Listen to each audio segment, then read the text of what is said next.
ఎక్కడనో మీకు నాకు కనెక్షన్ ఉంది, ఏదో జన్మలో ఉంది అది. లేకపోతే ఇడికి రారు మీరు, రారు ఉంది, ఏనో ఏనో ఉంది కనెక్షన్.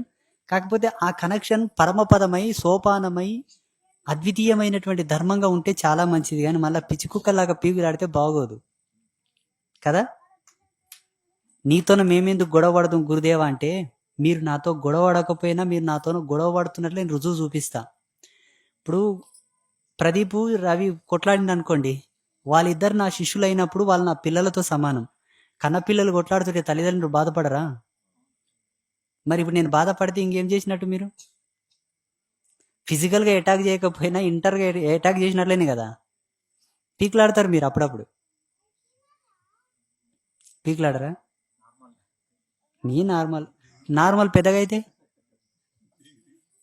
నార్మల్ కూడా రారాదు అసలు అక్కడ. మీరు ఇప్పుడు ఇక్కడికి వచ్చింది కేవలం స్పిరిచువల్గా డెవలప్ అవ్వడానికి, ఆధ్యాత్మికంగా ఉన్నతి సాధించడానికి, జన్మ పరిపూర్ణం చేసుకోవడానికి వచ్చారు.